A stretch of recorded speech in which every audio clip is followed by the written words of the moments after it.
Welcome back to another video of Stoic Pathways. Have you ever been so overwhelmed with anger that it felt impossible to control yourself?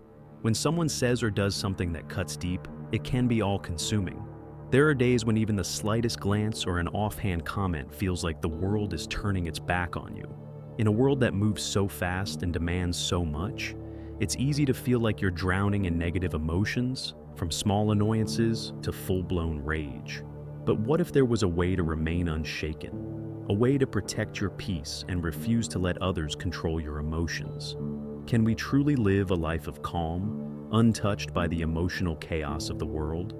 The answer might lie in Stoicism, an ancient philosophy that still holds immense power today. Think about the great philosophers like Marcus Aurelius, Epictetus, and Seneca, who faced unimaginable challenges in their lives. Despite the storms around them, they found a way to maintain a sense of inner peace. Stoicism offers us timeless wisdom to help us rise above the turbulence of life. Today, I want to share 7 practical methods to not only master your emotions, but to take full control of your soul. These aren't just abstract ideas. They are actionable lessons drawn from Stoic philosophy that can create real, lasting change in your life. So, stay with me, because even adopting one of these practices can begin transforming your life right away. Let's dive in. 1. Embrace willingness in life. One of the foundational principles of Stoicism is the wholehearted acceptance of everything life throws our way. This doesn't mean we have to like every situation or agree with everything that happens, but we learn to face it willingly, without resistance. Marcus Aurelius wrote in Meditations, "Accept the things to which fate binds you, and love the people with whom fate brings you together, but do so with all your heart." This simple yet profound acceptance is the key to breaking free from the cycle of anger and frustration. Imagine you're doing a simple task, like washing dishes. If you approach it begrudgingly, every dish feels like a battle. But if you approach it willingly, with gratitude and an open heart, even the most mundane tasks lose their weight. Epictetus, in his discourses, reminds us, "Do not seek to have events happen as you want them to, but instead want them to happen as they do, and your life will go well." This is the spirit of willingness, not resisting life, but flowing with it. Think about a moment when things don't go as planned. Take being stuck in traffic, for example. If you're fuming over every minute lost, the frustration just grows. But if you choose to see it as a chance to listen to a podcast or reflect on your day, you'll find the tension ease. When we accept life willingly, we take away stress's power over us. A huge part of this willingness comes from the way we define our purpose in life. Instead of chasing fleeting goals like money or status, we can focus on a broader, more meaningful vision for our lives. Ask yourself, what is my vision? What kind of life do I want to create? A vision is more than just a goal. It's a roadmap that guides you, no matter the ups and downs. With this clarity, everything you do becomes voluntary because you see how each action, no matter how small, contributes to your greater journey. Consider how volunteering feels compared to being forced to meet a work deadline. When you volunteer for a cause or help a friend out of goodwill, even a challenging task can bring a sense of fulfillment. This isn't about the reward, it's about how you approach the task. Voluntary actions are rooted in a sense of control, shifting your mindset from "I have to" "I choose to." The next time someone says something hurtful, you'll have a choice. Let their words dictate your emotions and react in anger, or view it as an opportunity to practice willingness. You can remind yourself, this person is acting according to their nature, but I choose not to let it disturb mine. Accepting life as it unfolds doesn't mean giving up on your goals or resigning yourself to circumstances. It means recognizing that some things are beyond your control. This perspective not only eases the pressure, but empowers you to focus on what you can change. For example, if you face criticism at work rather than taking it personally, you can use it as a chance to grow. Embracing willingness is not an overnight transformation. It's a journey, a practice you grow into. Start by accepting small mistakes, viewing challenges as lessons, and responding with grace to daily inconveniences. The more you cultivate this mindset, the less prone you'll be to anger or external disruptions. Instead, you'll uncover a deeper, unshakable strength that allows you to live life on your own terms. The world will continue to throw challenges your way, But with the practice of willingness, you'll find peace in the chaos. And in that peace, you'll find your power. Stop judging others. How often do we feel anger or frustration rising inside us when we encounter someone else's behavior? Have you ever stopped to ask why we react so strongly to the actions of others? The truth is, it's often because we judge them. We pass quick, harsh judgments without truly understanding their circumstances. Think about it. How many times a day do you catch yourself saying, "That person is so annoying," or "I can't trust them"? These judgments don't just hurt the other person, they burden our own hearts and minds. Every time we criticize someone, we carry that weight with us, feeding negative emotions like anger and resentment. This is where Stoicism teaches us something transformative. Letting go of judgment is one of the most freeing acts we can do for ourselves. We are all human, and we view the world through our own lens, shaped by our experiences and beliefs. When someone's actions don't align with our expectations, we often judge them. For instance, if someone drives slowly in front of you, your first thought might be, "What a terrible driver." But have you ever considered that they could be a new driver, or perhaps driving carefully because they have a child in the car? The key here is that our emotions are not determined by external events, but by how we interpret those events. Judging others only serves to weigh us down emotionally. Judgment is the root of anger, frustration, and stress. It creates division and clouds our peace of mind. Imagine this. You have a colleague who is constantly late to work. It's easy to label them as lazy or irresponsible, right? But what if they're struggling with personal challenges, caring for a sick family member, or facing a difficult situation you don't know about? When you release the judgment, your irritation fades, and you begin to see things more clearly. This doesn't mean you condone the behavior, but it does mean you are no longer allowing it to poison your emotions. Stoicism teaches us that we don't need to ignore problems, but we should approach them with clarity. As Marcus Aurelius wisely wrote, "You always own the option of having no opinion." There's no need to let the actions of others trouble our souls or disturb our peace, especially when those actions are beyond our control. It's important to remember that no one is entirely good or bad. We are all a mix of strengths and weaknesses, shaped by our circumstances. Think back to a time when you weren't at your best. Maybe you were tired, stressed, or having a bad day. Others are no different. They are not defined by their worst moments, and under the right conditions, even the most imperfect individuals can act with kindness. Conversely, anyone can falter under pressure. Imagine a scenario where you're at a restaurant, and the server accidentally spills water on your table. Your instinct might be to feel annoyed. How careless. But if you pause and consider that maybe they're having a tough day, the anger you feel will dissipate. This is the power of letting go of judgment. It frees us not only from discomfort, but also fosters empathy for those around us. Letting go of judgment doesn't mean condoning bad behavior. It means refusing to let someone else's actions control our emotional well-being. We can still discern right from wrong without allowing anger or negativity to consume us. As Marcus Aurelius also said, "The best revenge is to be unlike him who performed the injury." The true strength lies in maintaining our composure and dignity in the face of harm. So how can we practice non-judgment? The first step is awareness. Each time you catch yourself judging someone, ask, "Is this thought necessary? Does it benefit me in any way?" Then, try to shift your perspective. Put yourself in their shoes. What might they be going through that you don't know about? And remember, everyone is different. These differences make life more interesting, not less. Just because someone is different from you doesn't mean they are wrong. By letting go of judgment, we lighten our emotional burdens and set ourselves free. The next time someone irritates you, pause. Take a deep breath and ask yourself, "Is this feeling really worth it?" You'll find that by seeing others with empathy and understanding, you not only become kinder to them, but to yourself as well. Ultimately, ask yourself, do you want to hold on to anger, or do you want to live a life of freedom and peace? The choice is always yours. Let go of control. We all have moments when frustration and anger surge inside us, often because we want things to go our way. But the harsh truth is that the world doesn't work according to our desires, and trying to force it to does nothing but drain us. We often expect others to behave in ways that suit our preferences, yet their actions are driven by their own reasons, which are often beyond our comprehension. This raises a deep question. Do we really need to control everything to find peace?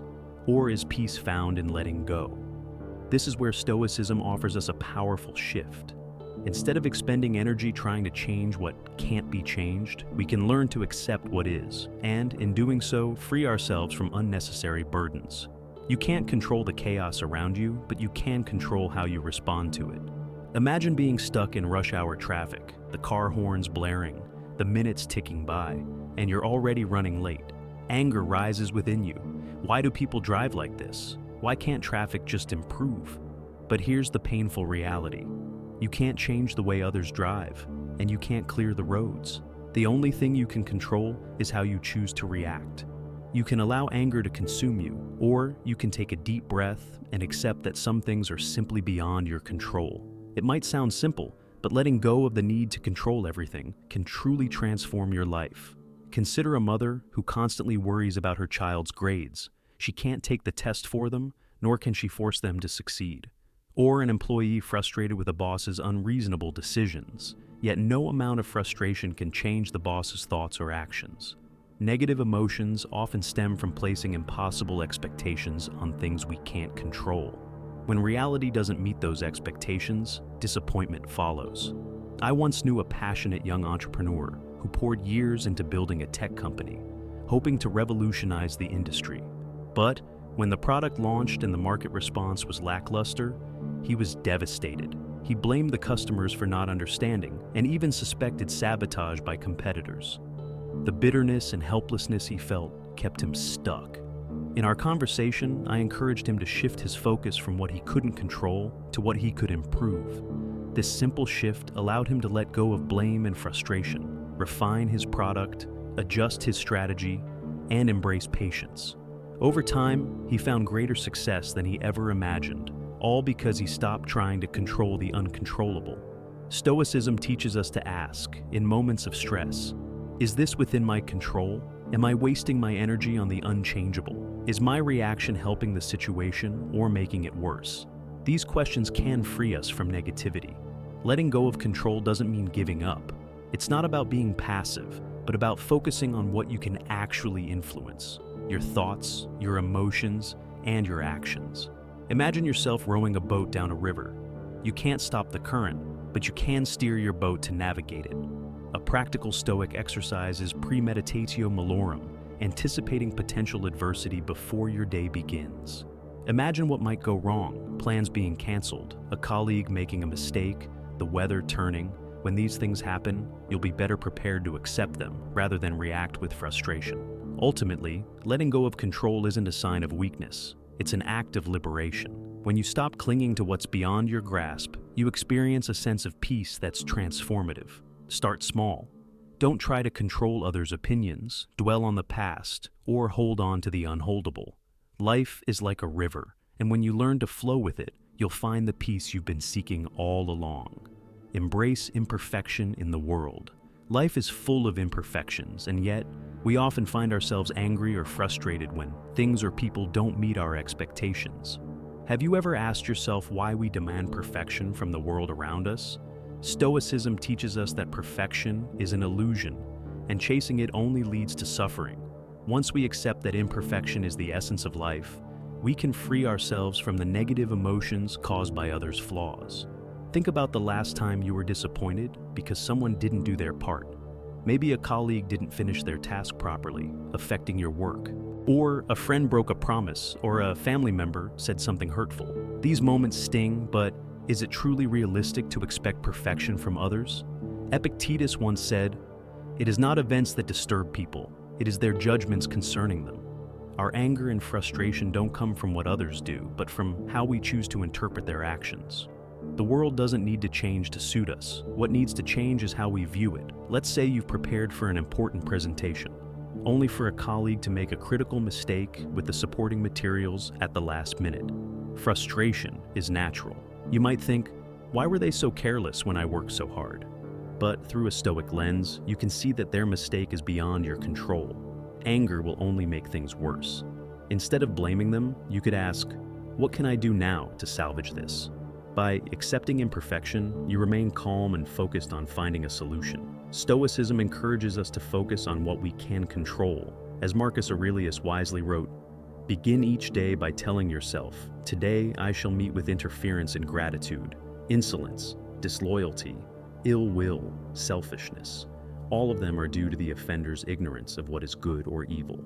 Starting your day with the understanding that imperfection is inevitable helps you face challenges with resilience. This isn't pessimism, it's realism.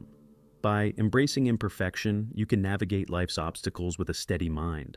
Imagine when someone breaks a promise. Rather than getting angry, remind yourself they are human and may be dealing with struggles you don't see.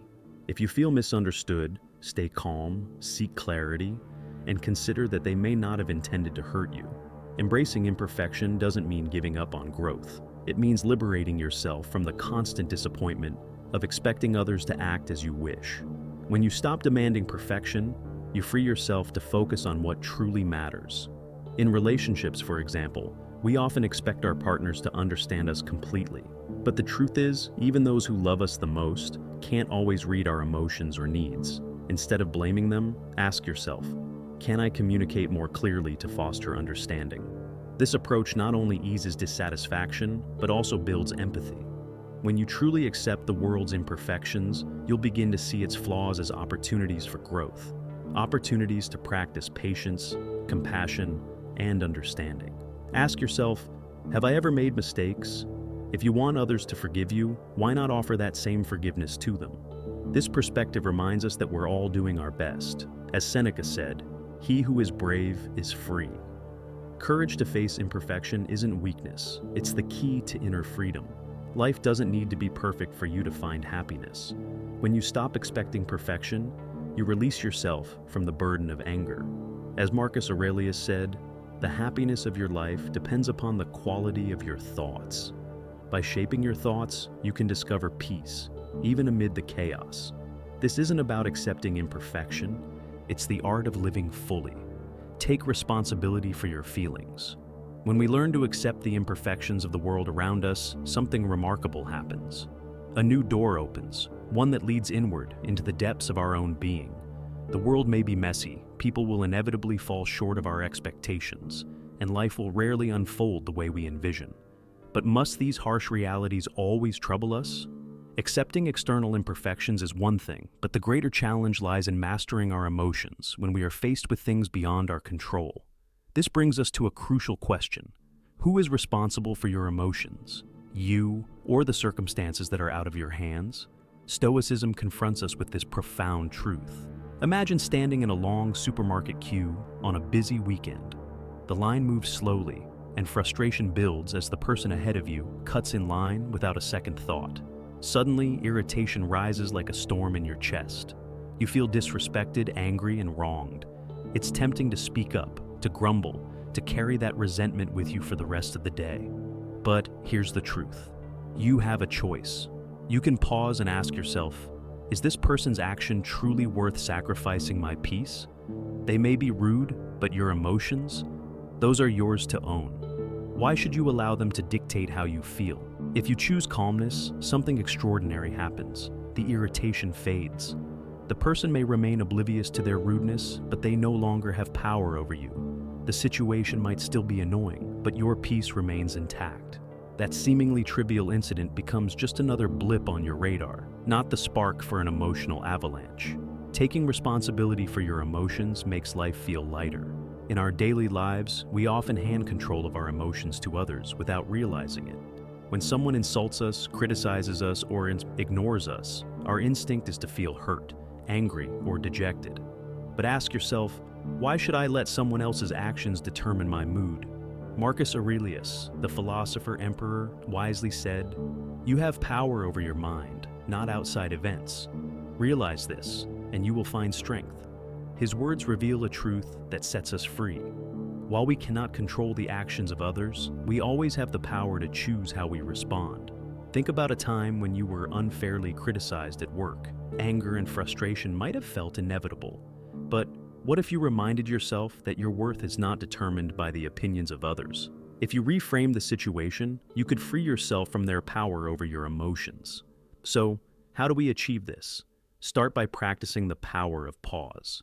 The next time you're upset, ask yourself, am I overreacting? Is this really worth losing my peace?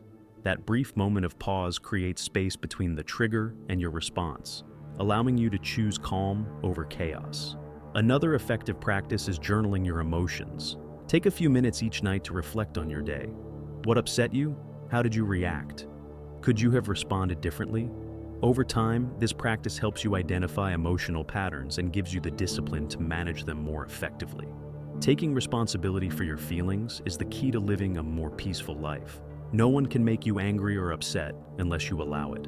Marcus Aurelius also said, "If you are distressed by anything external, the pain is not due to the thing itself, but to your estimate of it. And this, you have the power to revoke at any moment." Remember, your emotions are your own. Protect your peace, and you will find that nothing can disturb your spirit. Practice non-reaction. Life is full of moments that can throw us off balance. Moments when we're caught off guard by someone's harsh words or inconsiderate actions. A colleague criticizes you openly in a meeting. A stranger cuts in line just as you've been waiting patiently. Or maybe someone throws a sharp remark your way, leaving you feeling hurt or offended. These situations, though they seem trivial, have the power to stir up a storm of anger and frustration. But what if there was a way to stay calm and composed, to rise above these emotional triggers? The answer lies in mastering the art of non-reaction. Epictetus, a great Stoic philosopher, once said, "It's not what happens to you, but how you react to it that matters." When we truly reflect on this, we realize that our emotions aren't caused by others' actions. They're created by how we interpret those actions. Imagine being criticized publicly in a meeting. Your first instinct might be to feel irritated or embarrassed. You might feel the urge to defend yourself, to retaliate, to restore your dignity. But what if, instead of reacting immediately, you paused and asked yourself, why should I let this person's words determine how I feel? The truth is, that colleague's hasty behavior doesn't define you. It only reflects their state of mind in that moment. By choosing not to react, you protect your inner peace and maintain professionalism. You can respond with grace, perhaps by calmly saying, "Thank you for your feedback. I'll address that after presenting my ideas." In that instant, you regain control of the situation. The colleague is disarmed by your poise, and you leave the meeting feeling confident, not defeated. Seneca wisely advised, "The greatest remedy for anger is delay." One of the best ways to practice non-reaction is to give yourself time before responding. If a colleague sends you a critical email, resist the urge to reply immediately. Give yourself an hour or even a day to reflect before responding thoughtfully, rather than emotionally. Sometimes silence is the most powerful response. By choosing not to retaliate, you safeguard your peace and prevent others from controlling your emotions.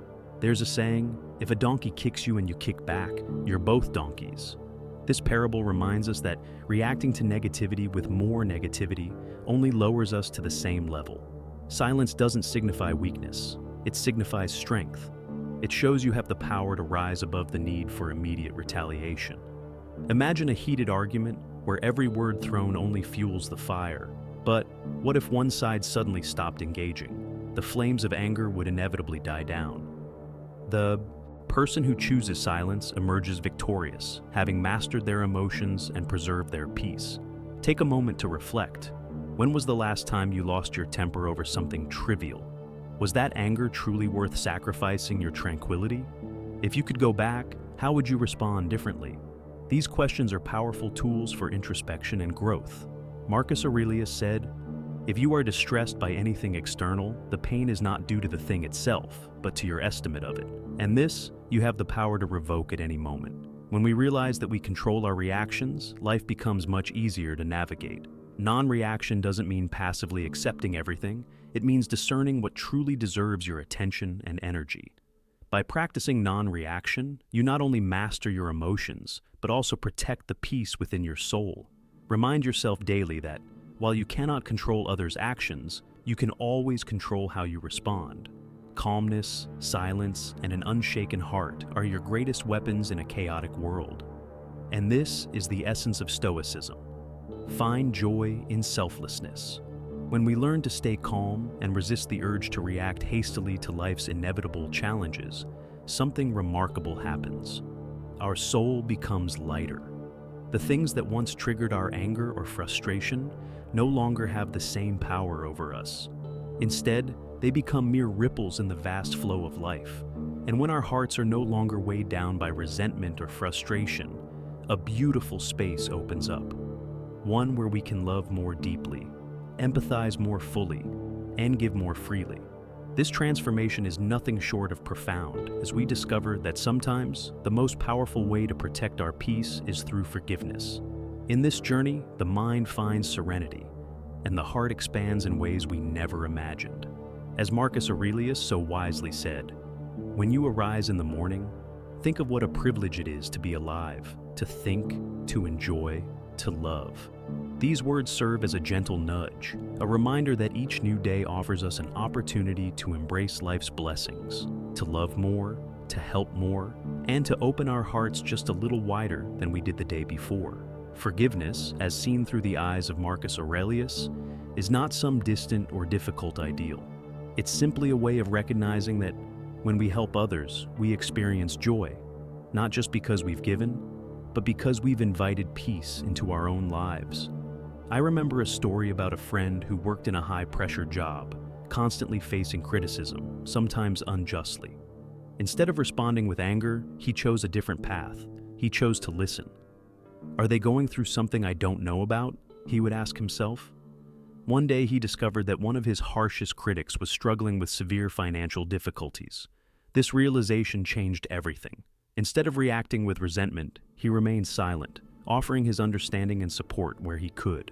The results were incredible. Not only did their relationship improve, but the atmosphere in the workplace became lighter. His act of understanding and forgiveness didn't just ease his own burden, it lifted the entire environment. In families, small disagreements can easily turn into full-blown arguments. Picture a relative who constantly criticizes you, no matter how hard you try. Their words hurt, yes, but remember, their criticism often stems from their own insecurities or hidden pain. When you understand this, anger loses its grip on you. Choosing forgiveness doesn't mean accepting bad behavior. It means choosing not to let it control your emotions. Anger often arises from unmet expectations. We expect others to behave in a certain way, to meet our standards. But the world is imperfect, and everyone carries unseen burdens. Recognizing this reality can dissolve the need for expectations. And when expectations fade, there's no room for anger to take root. The beauty of forgiveness lies not just in overcoming anger, but in the genuine joy and relief it brings. Reflect for a moment. When was the last time you helped someone without expecting anything in return? How did it feel? Chances are, it felt peaceful, fulfilling, and deeply meaningful. Epictetus once said, "No man is free who is not master of himself." In many ways, practicing forgiveness is about regaining mastery over our emotions. It's a form of spiritual freedom that no material wealth could ever provide. And here's the beautiful part. Modern research confirms this wisdom. People who consistently practice kindness and selflessness report feeling happier and more fulfilled. Stoicism, with its timeless teachings, knew this truth well. Forgiveness is not just a moral choice, it's a path to a fuller, richer life. Ask yourself, can I see this situation from their perspective? What might be driving their behavior? Regularly practicing these questions can dissolve discomfort and foster understanding. When was the last time you helped someone without expecting anything in return? How did that make you feel? These reflections guide us to make forgiveness a daily habit, allowing us to move through life with lighter hearts. Forgiveness doesn't have to be complicated. Sometimes it's as simple as being patient with someone's carelessness, rather than trying to control things beyond our reach. When you show kindness, be grateful for the opportunity to do so, rather than clinging to anger. Seneca beautifully said, "Wherever there is a human being, there is an opportunity for kindness. Wherever life places you, there is a chance to extend compassion." Choose forgiveness, not just for others, but for yourself too. In giving and understanding, you're not only healing others, but also building a better world for yourself. Forgiveness is not just an action, it's the key to living a life of freedom, peace, and profound joy. As you practice it, you reclaim control over your emotional landscape and experience life's true beauty. Conclusion: a path toward inner freedom. We've explored 7 powerful ways to maintain inner peace and remain unaffected by the anger or frustration caused by others. These principles are not just abstract ideas. They are guiding lights that lead us toward true emotional freedom. By embracing acceptance, letting go of judgment, relinquishing control, embracing imperfection, taking responsibility for our emotions, and practicing non-reaction, we move closer to self-mastery. And along this journey, we discover that finding joy in selflessness and forgiveness becomes the greatest gift we can give, not just to others, but to ourselves. If this message resonates with you, take a moment to reflect on how it can change the way you approach your day-to-day interactions. If you found this video helpful, don't hesitate to like and share it. Even a small message can brighten someone's day. And be sure to subscribe for more inspiring content. Thank you for being here, and I look forward to seeing you in the next video. Let's keep spreading kindness and joy, one action at a time.